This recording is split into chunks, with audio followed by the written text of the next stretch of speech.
Εδώ ραδιοφωνικός σταθμός Αθηνών, επιμεσαίων κυμάτων, συχνότητος 728 χιλιοκύκλων ανά δευτερόλεπτον ή μήκους 412 μέτρων.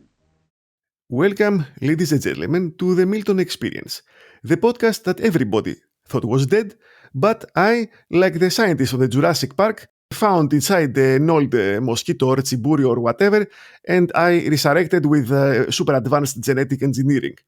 Because my regular guests have all disappeared and kind of dumped me, I had to resort. I became nostalgic for my best friend, whom I have not seen for so many years, and because he became the exile in the England. Of course, you know who I'm talking about, the most legendary engineer to ever go from Greece to the UK, the Mitsaras.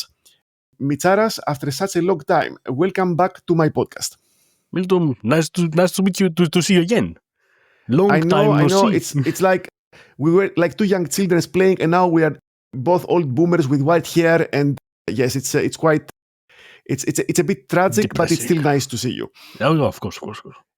As you know, a lot has happened in the Englands since our last episode. For example, Queen Elizabeth is dead. Yes, God rest her soul and protect the God empire. save the Queen and so on. Yes. Prince Andrew is no longer a prince. I think he's now called Mitsos Papadopoulos, and he's hiding in Kalamata because of reasons. Probably, yes. It makes the most sense for him to do. Yes. Yeah. And also, there is now a Labour Prime Minister with a very confusing name for Greek person. Because you know how in Greece we have the name for the old man like Papu, Kir Mitsο, Kir Giorgo, Kir Starmer. Who is Kir Starmer? Ποιος είναι ο Kir Starmer? Ένας μαλάκας. A very strange name. Yeah. It's a very strange name. It's a very strange person. But Okay. yeah. Let's leave politics for now, though. Maybe for another. It's a very, very long discussion. And also, I mean, the UK, you never know who is going to knock the door after. Where is the black van, you know? Precisely, yes. Yeah. So yes, Kir Starmer, we love Kir Starmer. He's the best. Wow, και τα λοιπά. So, I just wanted to ask you how is your life going? Because I remember I had noticed a trend with you that every year there is a stable amount of new jobs and new children. So, according to my calculations, you now have 12 children and about 27 jobs. So, is this correct, or how have I kind of... Almost. I mean, 2 children and Just 2 a new children, job. really? Yeah, 12, I need a bus. I don't have a bus license. I see. Mm-hmm. No, 2 children and a new job. Like, started like 6 months ago. Okay. So you Because my old company... kind of continue the job trend. Sort of, yeah. My old company said, bye-bye. Okay. So, yeah. What do you do in your new job? The same thing. Which is, can you remind the audience? Design engineer in vehicles, modifications, and so on. Okay. Yes. What kind of vehicles in general? Mainly pickups and big vans, heavy trucks, and other big stuff, even with tractors. Really? What we do is pretty much we're making the mobile elevating platforms, if you know what I mean. Yeah, I remember you were doing this. Cherry pickers. Okay. They call them in the England. Okay, but it's not literal cherries. It's it's for some reason people they like to call them like that here. I don't know why.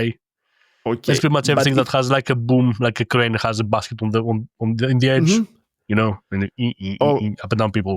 Okay, and you work on like the actual crane part or more the other parts of the vehicle? Everywhere. I'm designing from the frame down up to the whole thing. Yes. Okay, so you're still the man for all the jobs. Like, that's almost. Who I am. Well, come on. Okay, because it was a theme in our last episode that you were, you know, the... Yes, yeah, but, if that's a standard, like I will be for one thing, but I will do it 10 other ones at the same time. Okay. That's my specialization. Fantastic. So, there is another reason I wanted to talk to you, because in the past months, I have needed to travel a lot for work all over the Germany. As you do, I remember that. Yes, and since you know I don't have a driving license. No, you don't. You are useless on that. And and I have to use the train. Well, at least you're in Germany. Trains are good. Yes, that's what people think. I mean, you used to live in Germany too. Exactly. I was 10 years ago in Germany. I never have an issue with them. What have you done to them? What have you done? Unfortunately, things have changed dramatically to the worse. And in the past... Impossible. You will, again... Please tell me. And it's not only me. Anywhere you ask in the German, he will tell you the same thing.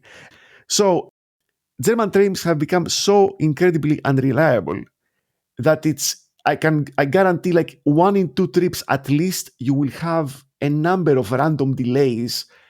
Trains will just not come, or they will stop in the middle of the night because they hit some dead animal. And you might say, okay, this might happen once in a while, but literally every trip, something crazy will happen. Time out. What? We're still talking about Deutsche Bahn. Yes. The Deutsche Bahn. Ja, genau, die. This is an English podcast, don't make me speak German. In details. Yeah, but in any case, so I remember completely different pictures. Yes, I know, because it's a recent thing. But just give me like 2 or 3 short anecdotes.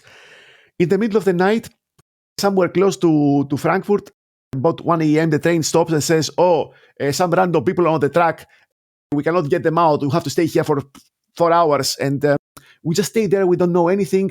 And then they said after 3 hours, we'll give you free water. We are so generous. I was like, okay, yes. Another time, there was a random delay again because of police on the train, whatever. A random delay of 2 hours. I missed my connecting train in a random city at 1 a.m. and I had to pay extra for a hotel because there was no other train for me to go, and no one is giving me this money back, right? So all these kind of things, and it's happening all the time. I try to understand. Sorry, I have lived in Germany until 2014 August. I was using the train almost daily as well. And yes. I remember everything so punctual, everything like I had a delay once, and they gave me another ticket to go back to Aachen. So at the time, so even at the time, people were complaining a bit, but you lived through the last golden days. So now things are extremely bad. I don't know the exact reasons. If it's a funding problem, if it's a political problem, I have no idea. And this is not the topic of this podcast, but the consequence of this is that for the first time in my life, I have really started regretting not having a car and not having a license. I know. You're thinking to get one? Of course not. I mean, not directly. I still hope to get away with it, with not getting one, but I'm considering it for the first time. And you need to check what bakery has fall off. I know. Yes, probably a whole series of Gregory. Whatever of Benetti's bakeries have collapsed, or I don't know. But before really getting into actually learning to drive and all that, I thought I would talk to you because I know you are a car expert, because I want to learn what is happening, because I have, whenever on the rare occasions I get into a brand new car like a taxi, I am very surprised about all the insane gadgets going on. And it seems that I have lost track of all the developments. I don't even know what is happening with cars today. I know, for example, I know that there are electric cars, there's more and more of them, but I don't know, everything else that is happening. What are the trends?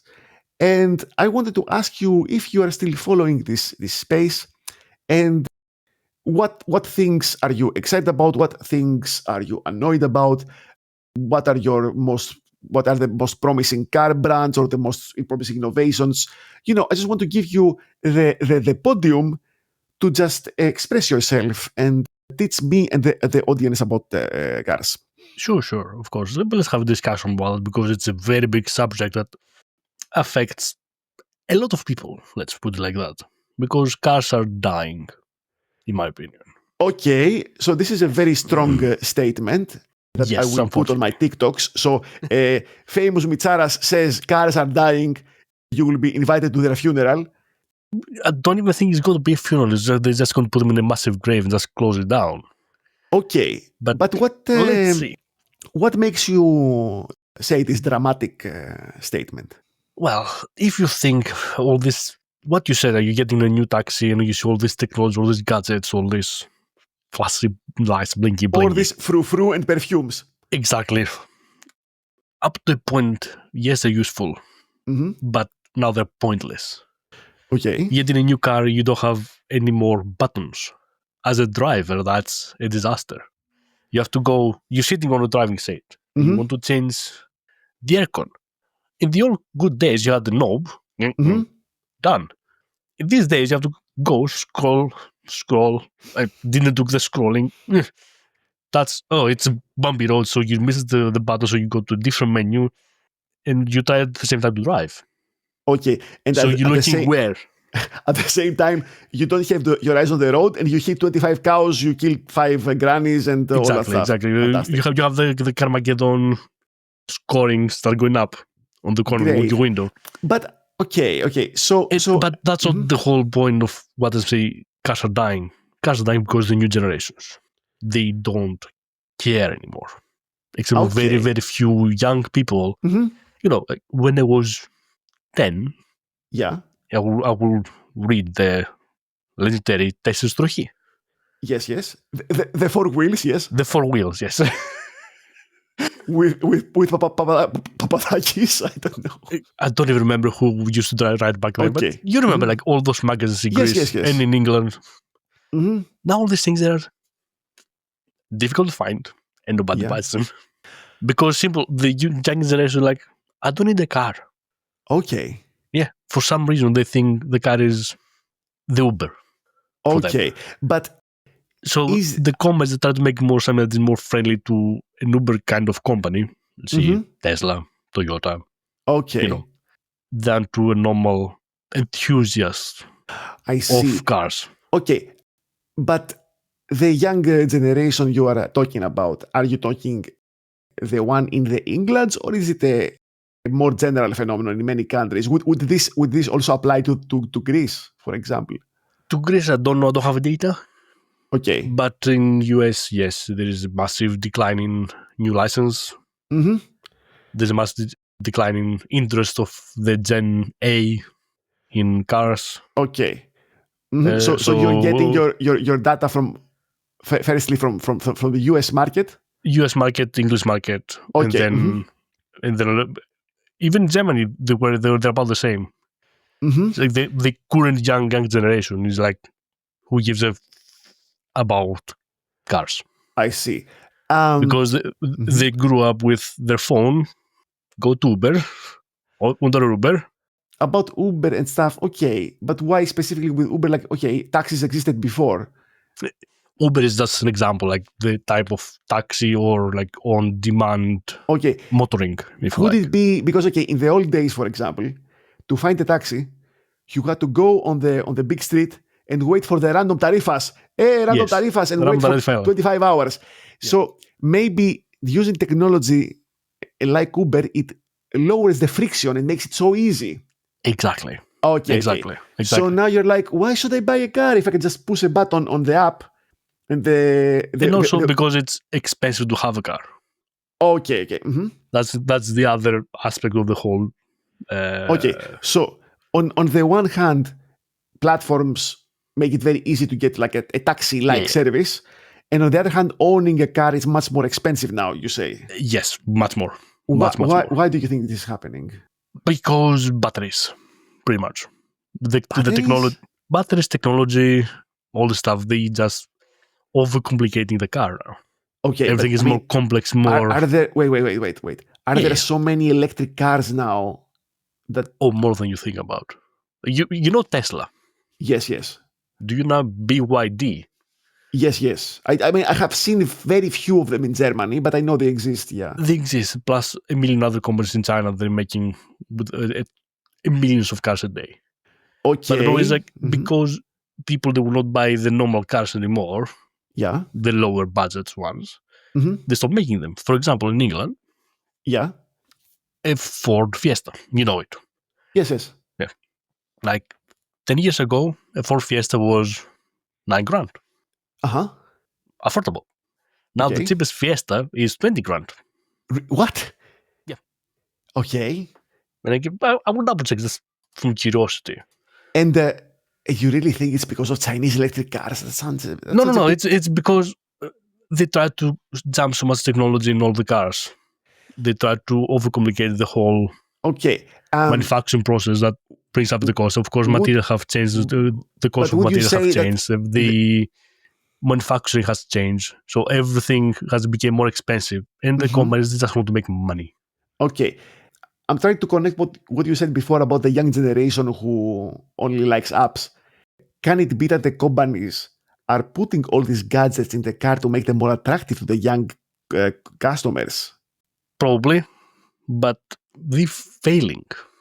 I see. Like, for example, how many people back when you were in high school, about a million billion years ago, with dinosaurs? Yes, I remember my best teacher was a Tyrannosaurus, yes. Oh, yeah, very nice lessons, I'm guessing, yes. Very nice class. Yes, you had to run a lot. Back in the day, yes, in the prehistoric times, yes. Yeah, you finish your high school, the first thing is to have, for most of them, to find a way to get a car. Yes, sorry, I am, as you know, I'm maybe not the typical person, but in general, I'm not talking about your classmates. Yes, you're right. No, yeah, I don't know. Even in Greece, yeah, I mean, to some extent, yes, but it was never like in the America where the American has to have a car, at the age of 16. In America, it's a different discussion because they like you drive like 3 hours since you're still in the same city. Yeah, you're right. Yeah, but still, yes, I do remember people saying, "Oh, yes, now I am the student. Now I have a car because if I have a car, how will I get a girlfriend?" This kind of typical things, Exactly. Yeah. I see. All these things they just decline such a massive amount that whatever. Like, but yeah, okay, you put an iPad in the middle of the car on every car. Even Volvo has an iPad pretty much in the middle of the car. Yes. No, I notice. I mean, yes, sometimes I will. When I walk past various like brand new cars, I might look inside to see what they have, and I just see just a giant screen. Yes. And screens. Yeah. Multiple good point. Okay. So we have the following factors until now. So young generation, they don't care about cars. Cars have become very expensive, and they are also full of bliblikia that are completely pointless and have like a stupid user interface that confuses the people. Oh, yes. And yes, the best thing of the whole thing.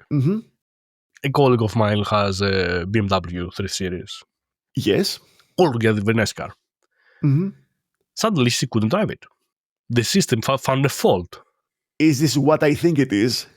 It was a little cable behind the whole cluster of all the electronics that was a bit unconnected. Yeah.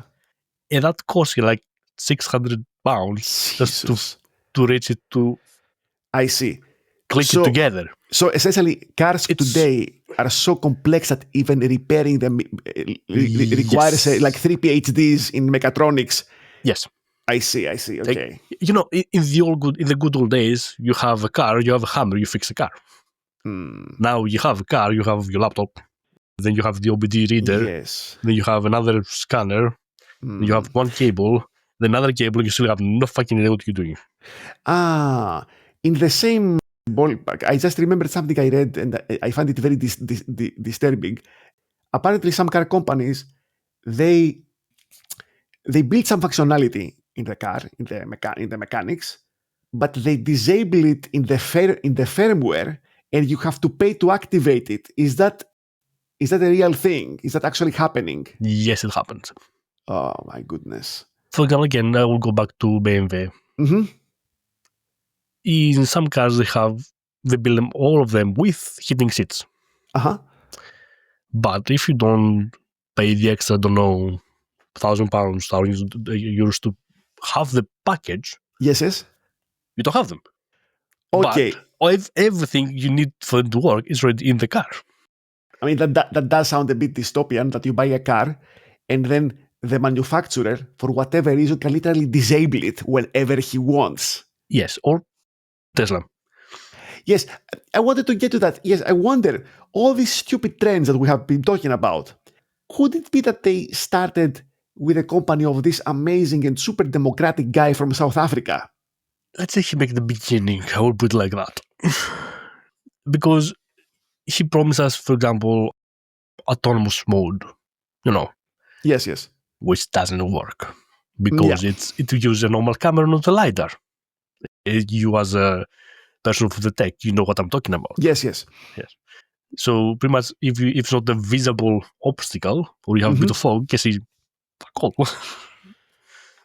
So anyway, he promised that and every year he says, we're 3 months away from full autonomous driving for the last 30 years. Okay, not 30 years, sorry, the last 5 years.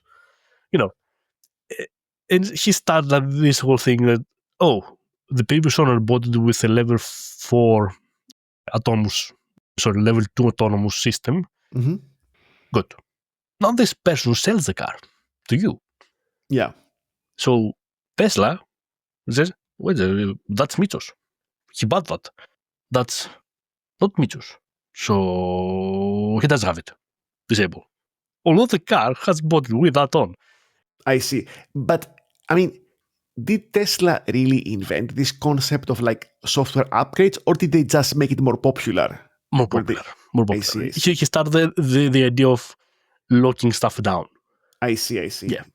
And at the time where everybody was an Elon fanboy because he has rockets and stuff, they just thought it's a cool thing because he does it. So because he makes more money.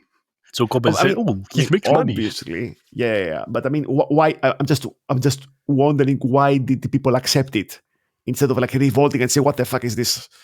I know people they have revolt, but in US at least, they revolt with a lawsuit. Mm-hmm. Guess what? Tesla has a lot also. Lawyers. Yes. Yeah. So good luck with that, I guess. Mm-hmm. Yeah. Oh yeah, you say you want to go to get a car after about 1 billion years of not having one. Mm-hmm. Going through the test. Yes, I mean, that is another big... Through the theory. Another big discussion. Maybe we need 24 podcasts for that. But maybe I can use this to connect also to Tesla and also to, because many years ago I was joking when people were saying me, "Oh, why are you such a loser? Everybody has a license. Why don't you have one?" And I was half jokingly replying, "Oh, but I'm waiting for my friend Elon to make the self-driving. And when he does that, I will not need the license, you suckers, because I will push the button and the car will take me to wherever I want to go." That was 10 years ago. It still hasn't happened, as you pointed out. It is not going to happen because... But, and I wanted to ask you about this. Have you been following Waymo, the Google company? Yes. They seem to be doing stuff. They seem to have actual, autonomous taxis, in specific areas. They work in a specific city. With specific lines, with specific everything, and the person inside the vehicle to shut it off if something goes wrong. As I recall, recently, they might have someone who teleoperates it. Yeah. But not inside.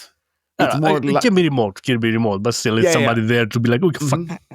Stop. I was reading that they are coming next year to the UK. I'm sorry. Okay. Interesting reaction. And I wanted to ask you, if they do come to the UK, would you get in this type of car? Do you have the courage? Hell no. Okay. We know Germany, the roads. Yes. It's a pleasure. Yes. You have space, they're big, they're nice straight, no many potholes, unless that changes also. The roads are nicer than Greece, let's put it like that. Yeah. Which is a low bar, but okay. In England, the roads, they are equal to Greece. Really? They're full of potholes. Seriously? Yes. In a lot of places, they're very narrow. Oh, wow. Okay. Everybody's driving very good. I'll give you that. It's not like Greece chaos. Everybody knows how to drive here, at least. But the quality of the roads and the complexity of the villages and the small places that people go, it's immense. Especially where I'm living. Because I'm not in London. London is a different kind of crazy. But in general, it's a difficult place to navigate. So I'm thinking, if I put here an autonomous car, how many days is it going to survive? Okay. So you are not confident in the ability of these cars to handle, like, to go outside of their super, like, pre-designated, Yes, exactly, pre-mapped area. Exactly. Like if you tell me, okay, there is a Thomas car to go from Heathrow to King's Cross, for example. Okay, that maybe, unless if still it's tricky because we're talking about London. London is a chaos, but it's feasible. Or let's say to have a connection flight between Heathrow and Gatwick. Well, I imagine that, I mean, given how they have operated in other cities, I would imagine they will also limit it to maybe a very specific, not even maybe the whole of London, but maybe a specific part of it. So they might come as experimental, probably. You know. But as you said, you probably still wouldn't get in. You don't trust them. Not I'm really. a driver. I'm petrolhead. I want to drive the car. I don't like getting taxes. So yes, like I want to know what I'm doing, and if I have an accident, then it's on me. I see. So or another stupid person that didn't show me. So your problem, you don't care if the car is being driven by a computer or by a Tarifus. The problem is that you're Tarifus not driving. Is okay. Tarifus is okay. He's a human being, hopefully. What? Greek Tarifus is a human being? Okay, that is a big. That is another heavy statement. Oh yeah, that's a different podcast again because Greek Tarifus is a different species altogether again. Oh, okay. Yeah. I see. Homo Tarifus. But exactly. Okay. But in general, yes, a taxi driver is a human being, allegedly. So yeah, it's a more trustworthy figure than having who is looking at this thing and what happened if something goes wrong. And the next stage is probably all of them they're electric. Where are they going to charge? Okay. There's no infrastructure. Like, yes, people they have their houses, charging plugs and everything in the store and so on. But when you're in public, good luck finding one, especially in London. You have to go to pay to get in the parking. So pay the parking there, then you have to go to plug in if it's free, if nobody else is there. It's a bit of a mess. I see. What do you think about the range of current electric cars? Do you think it's enough for most uses? Yes, for daily uses, fine. Like to go from here to work and back, it's okay. Like we'll have to charge overnight, let's say. But let's say I would make a trip, go from here to Greece. I would need a week plus, just from the time I'm going to lose to charge. Okay, so yeah, but what about if you want to go to cover a longer distance inside the UK? Do you think electric car is enough, or again, it really depends on where exactly you want to go? Way too many aspects. Like even people with electric cars will tell you, after 100 miles from the point of start, they prefer not to take the electric car. They will take the petrol.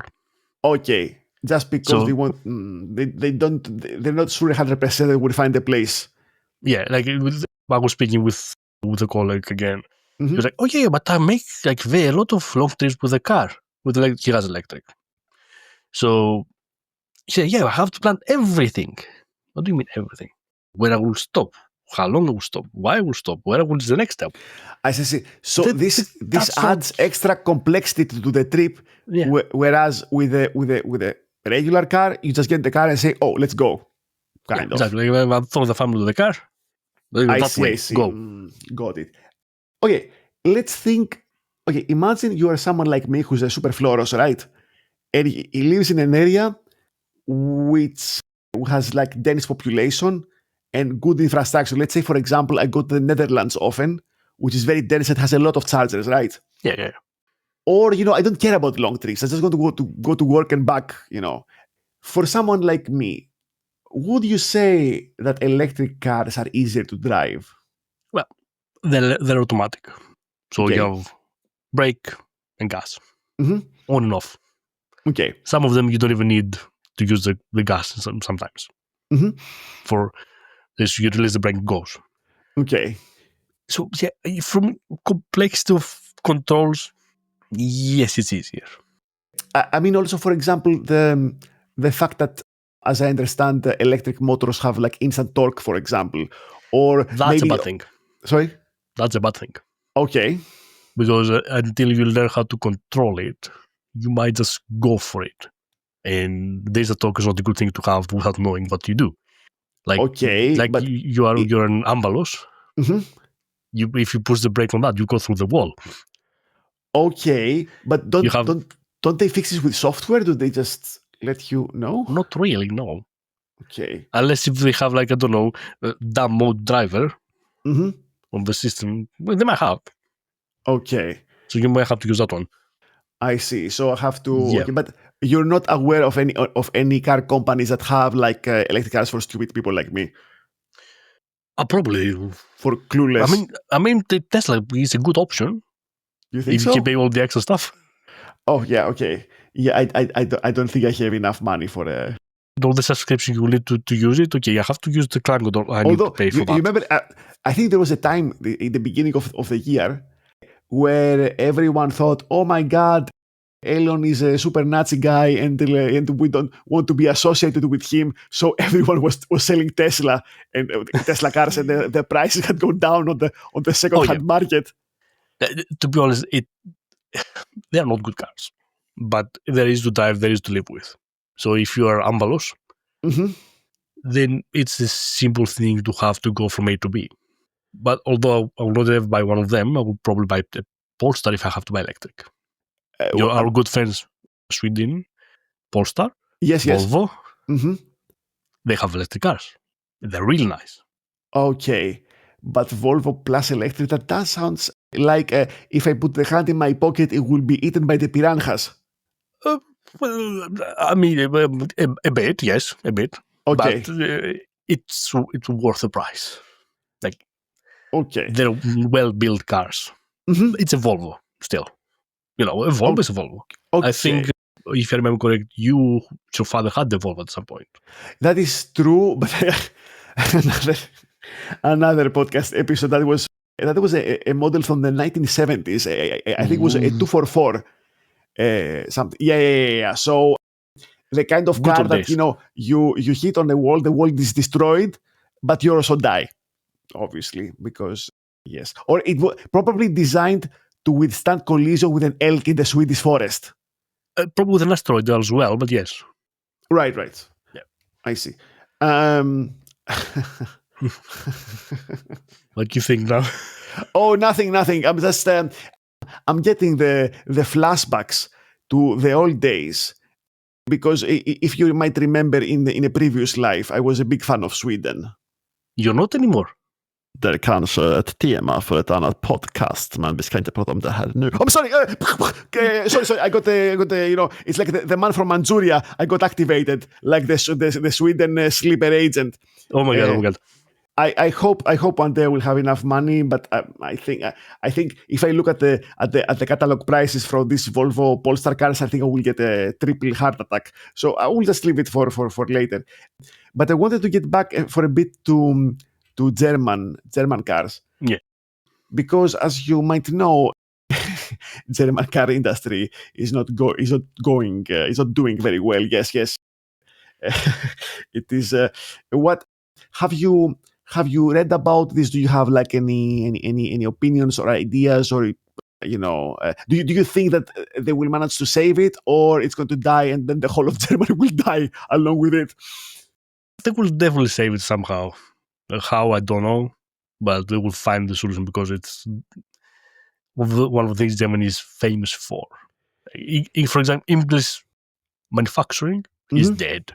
Yes. Because now the Vauxhall factory in Luton, most of the Toyota is still around, Nissan has gone, Nissan is gone also, all the big factories are gone because prices.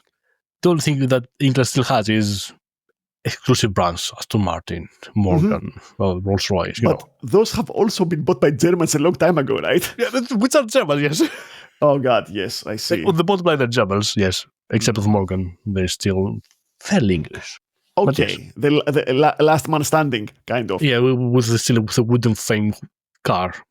Oh, wow. Really? Yes, they still have wooden. Yes. Really? Wooden? Like, look, the next time in the next million years when you decide to travel again to the England, Yes. I don't know when that's going to be, a Morgan Tour Factory, Mm-hmm. highly recommend it. Okay. You can Yes. like visit it like just as a regular visitor.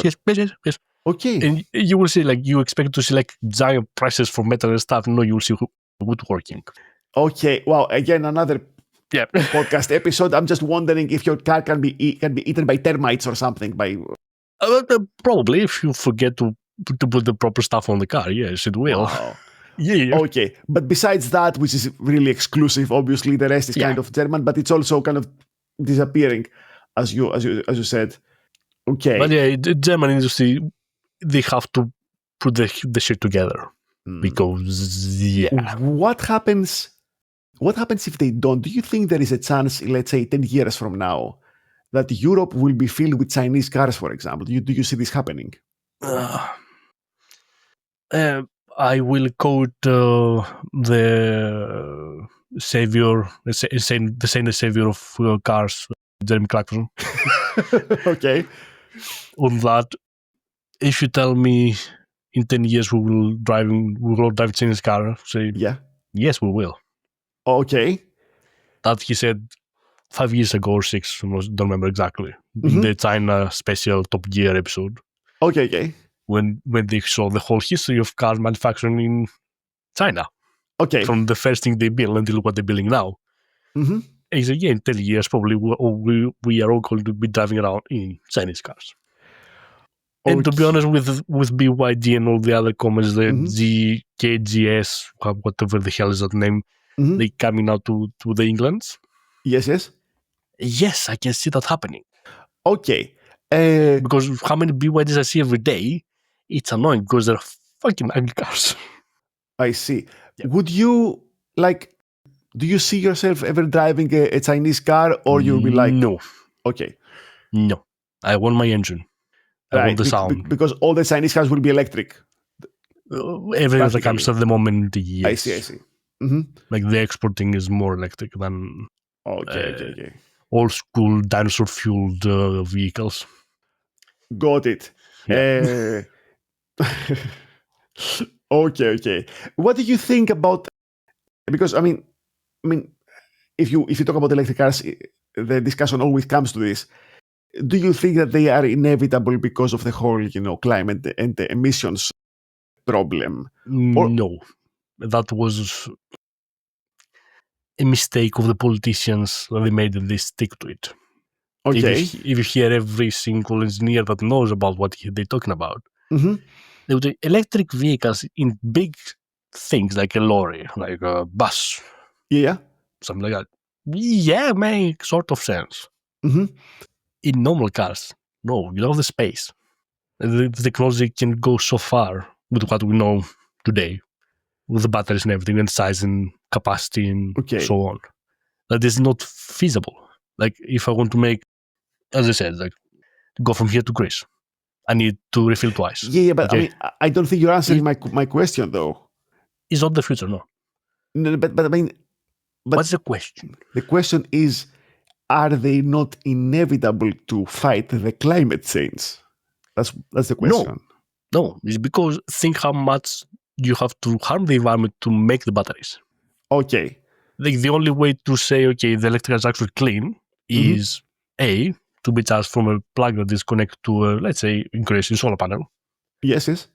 Or to wind power. Or to anything that is not coal, which is what's happening at the moment. And then to say that the ship that comes from Canada, from China, from wherever to bring the material to make the batteries, it doesn't burn any oil, which also doesn't exist. And then when you go to the mining, that the mining is clean. What is this? So you're saying that if you take the pollution that is caused by the whole supply chain of the car, overall, it's not really saving the environment. No, it doesn't. And if you think how far the car engine has come, especially in the cutting edge, like in motorsport, which that's my passion, Yes, my whole life, like F1 and so on. How far those things have come for emissions, even. They're very, very clean. Nobody talks about that, but yes, they are. They're actually, the emissions that come out of those engines is very clean in comparison to what they are. That's why a new engine is very environmental friendly. Okay. So, based on this, we should put all more money on that to help the combustion engine to go further. Okay. Or to do what is the obvious solution and go for hydrogen. I see. Yeah. To use as combustion or as electric. Either or. You mean like fuel cells, for example? Yes. Fuel cell if you go for electric, or actual hydrogen if you go for combustion. I see. But I mean, and again, another really, really, really big topic. As I understand, I mean, they've been trying with hydrogen for years, but it's really not a very practical fuel. You know, it has like a low energy density. It's explosive. It has all the kind of bad properties. So it has bad properties, but also has more benefits than electric. So you have seen all those nice videos that the Tesla caught fire and keeps burning like for days. Yes, I have heard that electric battery fire stick, it's super hard to put out. You can't, because you have fuel cells. Oh God! So let's say one of them catches fire. Bam, one. Then the next one. Then the next one. Then the next one. Let's say you manage to cover those, but all of them is already damaged. So in an hour, again, and then again, like it just goes. Even it was a big fire in Luton Airport a year ago. I don't know if you saw the news back then. I don't remember. And apparently, there's the fire started from an electric car. Oh wow! Yeah, and burned like 300 other cars around it. Fantastic. Yeah, amazing. So, if you tell me this or hydrogen, 100% hydrogen. Even Japan, they are stopping developing of electric cars. Okay. Yes. The Japanese government said to stop electric cars because it's not feasible. There's no future there. Especially because they have the K cars. The little tiny cars, like Cinquecento back in the day. Yes. They have the K car there. Very small, very efficient little vehicles. But I mean, they don't have much space for. They asking the companies there to start looking more to other methods of powering the cars. Could it be that they just decided they cannot compete with the Chinese in terms of price? Could that be the actual reason? No, I don't think so. What I say is because they say, okay, we don't go for batteries, we go for hydrogen. So they're looking to go that direction. I see. So, besides hydrogen, are there other more, I don't know, exotic technologies that you think might provide some solution in the medium? For the normal people, no. Okay. Like normal people, at some point they will have electric. If you are a bit more enthusiast, yes, there are. There's synthetic fuel. What's fuel, sorry? Synthetic. Ah, yes, okay. So lab-made fuel. Yes, they're expensive, ridiculous, but it's an option. Okay. So you're talking, for example, about a situation where you use like carbon capture from the atmosphere and you turn it into fuel. Well, they have different. I'm not a chemist. That's magic. Okay. Because I mean, all these things are nice. Reducing the emissions of like whatever sulfur dioxide or whatever. But as you know, the big problem, of course, is carbon dioxide. And I think whatever you do with the combustion engine, this is always going to come out. It's getting better. I'll just put it like that in general. So like the thermal efficiency of the engine, where you get like more energy, more useful work out of the fuel. Exactly. They're getting in a stage that I don't remember all the numbers, but a good racing engine is very, very fuel efficient. Okay. So this will start trickling out again down slowly to everyday cars. Unless if the people they say like here in England, at 2035 we will stop selling normal cars. Okay. Do you feel stressed already? Oh my God, they're going to take my cars away. Yes, I'm waking up like like waking up with cold sweat. Yes. Okay. It's something that I don't want to happen. I like cars. I like my engine. I like to be able to fix it myself. I see. Okay. And yeah, it's a bit of a bleak future. I don't like it. I see. Yeah. But to be honest, it's the same. I think in Germany they have the same target. I think it's a European target. Yeah. It's not particularly a German target. So we're not in Europe anymore. Yes, you are in some other continent. Yeah, we moved away. I see. Yes, you mentioned the racing, which is of course another huge topic. Probably again, I don't know if we should talk about this in a very short way, like chatra patra, but maybe just as a short tangent. When you say you follow racing, do you follow like conventional like Formula One teams, or you're interested in more like exotic like hypercars and stuff like that? Everything has to do with racing. Everything that goes around goes noise. Yes. I see. Just a random question I had from many years ago on social media. There were people advertising this alleged Greek hypercar. That you go really back.